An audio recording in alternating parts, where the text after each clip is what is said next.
Hey, good morning. Welcome to Stone Masters. Today we're going to talk about soapstone care and maintenance. Knowing how to properly care for your soapstone can make the difference between having a beautiful kitchen that's timeless that you enjoy or a small nightmare. I find the people that call in frustrated on how to take care of their soapstone tend to be the people that have overthought it and maybe analyze it. It's really kind of simple. If you keep it simple, it's easy. So there are basically 3 common treatments for soapstone to age it or enhance the color. Number 1 is mineral oil, about $2.50 at Walmart. Baby oil, again, this I believe was about $2.60. And dry wax, which is about 20 bucks a jar. It's available on Amazon or eBay, or even in our showroom. You can buy Stone Masters brand, but you don't have to. The important thing to know about before applying any of these is to start with a clean, dry piece of soapstone or your countertop. By clean and dry, if you wipe it down and then apply the oil, there's a good chance the moisture is going to get trapped underneath of the wax, oil, or mineral oil, baby oil, and lead to problems and uneven finishes. If you've cleaned your countertop with soapy water beforehand and didn't thoroughly rinse and dry your countertop, removing the soap film, that will lead to an uneven finish. So clean, dry countertop, keep it simple, 1 of 3. I'm going to show you how to apply, in this case, a little mineral oil on this portion, a little baby oil in the center, and we're going to use some dry wax to show you the difference in the finishes and how they're applied. In the dry wax, we're going to do at this end. All 3 are going to have a very similar effect of darkening the soapstone. And all 3 of them come with different levels of ease of application. I find that the baby oil is the thinnest of the 3 materials and spreads very easily, as you say. No effort at all to apply it. And the mineral oil is a much thicker viscosity than baby oil. And the interesting thing to note, if you read the labels, the mineral oil and baby oil, both are made of mineral oil. The difference is the viscosity. The baby oil also has a little bit of fragrance in it, so it smells like a newborn baby, which is sweet. If that bothers you, maybe you like the mineral oil. After you've wiped it on, simply wipe it off, and what you end up with is that dark, matte finish that does not feel tacky. If you put too much of the wax on, the dry wax, and leave it on really thick, which some people in the past have done, and then they complain that their countertop feels tacky, well, it's because the wax is too thick. And you can see I'm simply using a fresh paper towel, both to apply and to remove the excess in all 3 cases. The dry wax, you can actually see the film that's on there, and I'm going to rotate the towel and remove the excess and leave behind that grease-free, non-tacky finish in all 3 cases. And they look remarkably similar. There's not really a difference visually, in my opinion, of any of the 3, but I can tell you that the baby oil, being the thinnest, it's going to dry out or evaporate the fastest. The mineral oil is going to come in number 2 in terms of durability or staying on the soapstone, while the dry wax is clearly going to stay the longest and not need to be retreated nearly as frequently. And it's going to vary on your countertop. The area near your sink that's splashing with water and getting wiped down and cleaned the most frequently, it's going to remove the wax or oil darkening effect.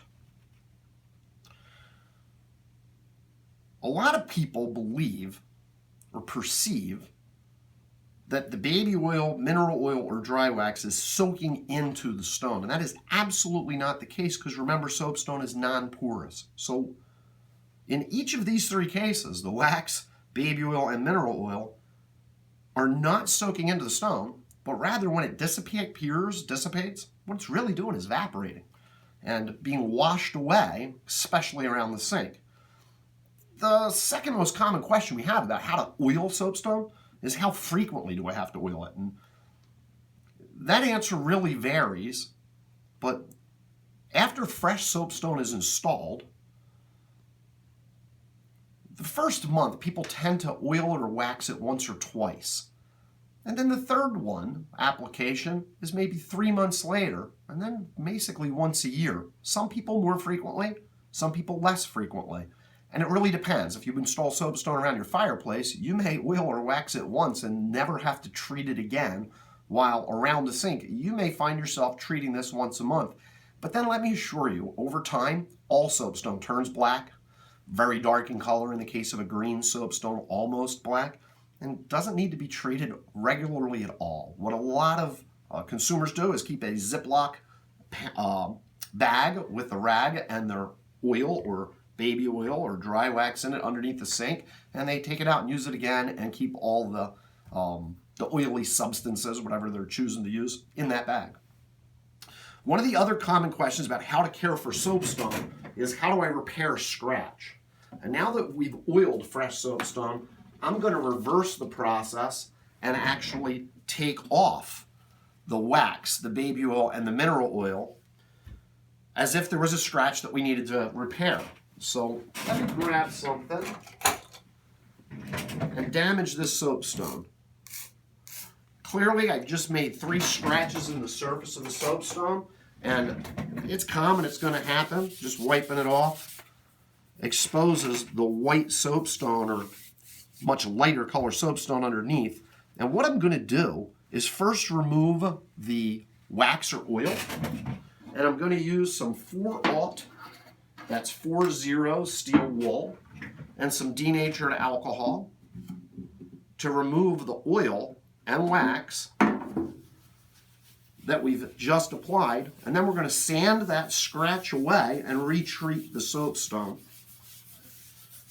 And the people that ask what brand of paper towel, what brand of mineral oil, what brand of oil, baby oil, how much pressure do I apply, they tend to be the people that overthink it and get frustrated. There's nothing special, nothing difficult. In this case, I'm just using an off-the-shelf baby oil, an off-the-shelf mineral oil, etc. And steel wool, it's 4-aught, available at Home Depot or Lowe's. And as we dry this, we should return to soapstone.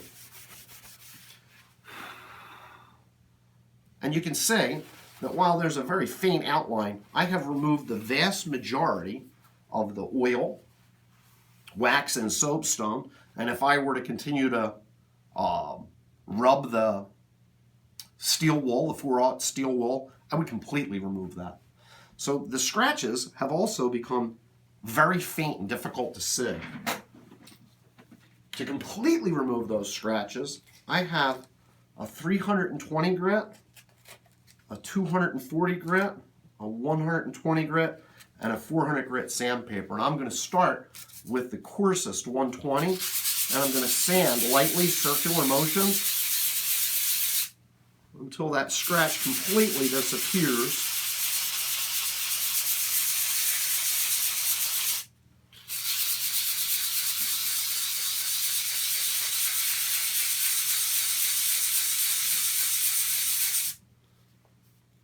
And I'm able to see it. I don't know if the camera's able to, but the scratch is still there.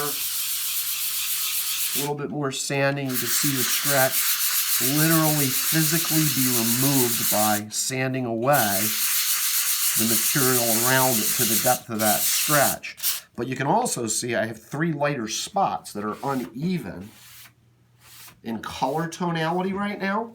And as I progress now to the 240, I'm going to enlarge the area and again sand circularly over the 3 areas.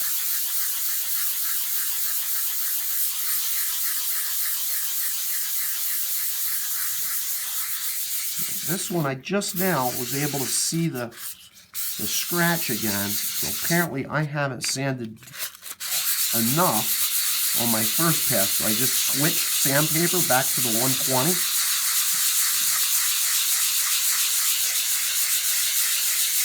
And now I can see it's gone. So we're going to sand it with the 240 grit. And there's nothing special about the sandpaper. Any silicon carbide sandpaper that you can get in the Home Depot or Lowe's, online, in your garage. And I'm done with the 240. And I'm going to progress and go up one more to this 320 and see how we're doing. Again, sanding in circular motion, enlarging the area so as to blend the texture on the surface with the surrounding area from the scratch that we repaired. And get even color tonality and no more scratch. The 400, I don't even believe is necessary.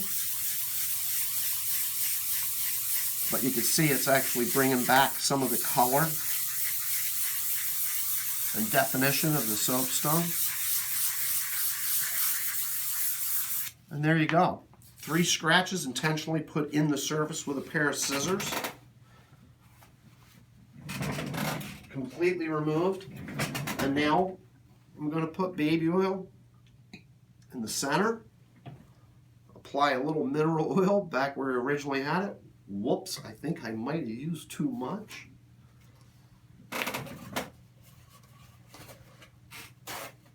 And finally, some dry wax back where we originally had it.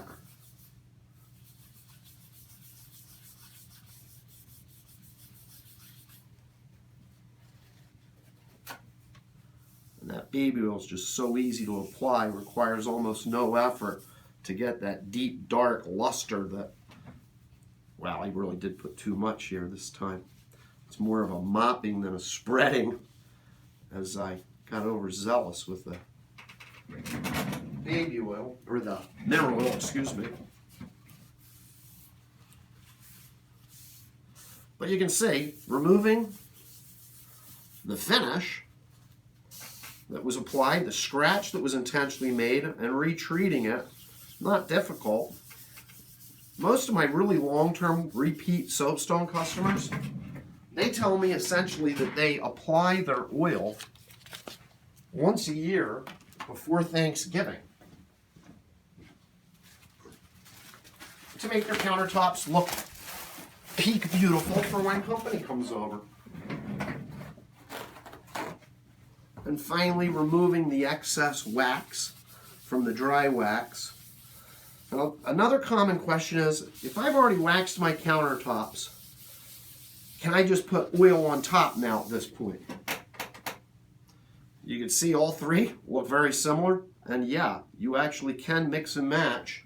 And I choose to use the baby oil because it's just so dang easy to apply that it's nearly effortless. But the side effect is it's not as long-lasting in its darkening effect as you might find the mineral oil, or especially the dry wax, which is by far and away the most durable. We have other videos, written use and care guides on our website, specific about taking care of soapstone, treating soapstone, removing scratches. Feel free to take a look at www.stonemastersinc.net or call with any soapstone questions. Thank you.